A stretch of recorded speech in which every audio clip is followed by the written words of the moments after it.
78 সংখ্যক স্বাধীনতা দিৱসত জামুগুৰি ঘাটৰ যুৱক মতলিব আলীৰ দুঃসাহসিক কলা প্ৰদৰ্শন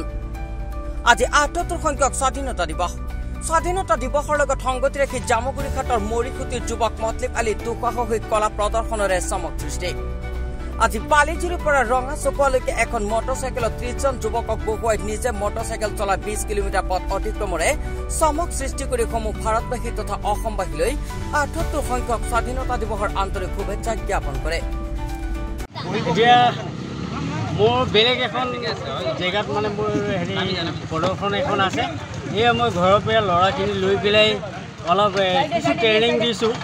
এতিয়া আমি গণতন্ত্ৰ দিৱস স্বাধীনতা দিৱস হিচাপে আমাৰ নিমন্ত্ৰণ আছে গতিকে তাত আমি ৰাইজৰ মাজত এটি এণ্টাৰটেইনমেণ্ট এই প্ৰদৰ্শন কৰিবলৈ কাৰণে আমি গৈ আছোঁ এই দুৰ্দান্ত যি আপুনি পদক্ষেপ হাতত লৈছে আপুনি ক'ৰ পৰা ক'লৈকে যাব মই ক'ৰ পৰা ক'লৈকে বুলি নহয় এতিয়া চৰকাৰে যিবিলাক নিয়ম বান্ধি দিছে এই 1.5 কিলোমিটাৰ এনেকুৱা য'ত নেকি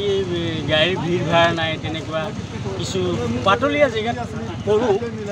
কিন্তু তেনেকৈ আমি 1 কিলোমিটাৰমান চলাই পেলাই এখন ফিল্ড আছে সেই ফিল্ডৰ মাজত আমি শ্ব' প্ৰদৰ্শন কৰিম বুলি ভাবিছোঁ অসমবাসী ৰাইজক কি ক'ব আজি স্বাধীনতা দিৱস হিচাপে এনেকৈ সকলোৱে নিজৰ মানে ধৰক যিকোনো এই কলা প্ৰদৰ্শনবিলাক কৰিব লাগে মোৰ মতে এই স্বাধীনতা দিনবিলাকতে আমাৰ ভাৰতৰ একোটা বীৰ শ্বহীদসকলে যিখিনি অৱদান এৰি গৈছে গতিকে আমি সেইবিলাকতো কৰিব নোৱাৰোঁ কিন্তু আমাৰো মাজত যে সেই তেজ আছে সেইখিনি আমি প্ৰদৰ্শন কৰিবলৈ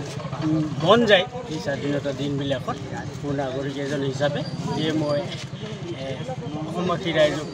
সকলোকে মই ধন্যবাদ জ্ঞাপন কৰিছোঁ গতিকে সকলোৱে উদযাপন কৰক ভালকৈ এই স্বাধীনতা দিনবিলাক ধন্যবাদ ঠিক আছে তেজপুৰৰ পৰা চন্দন শৰ্মাৰ ৰিপৰ্ট DN365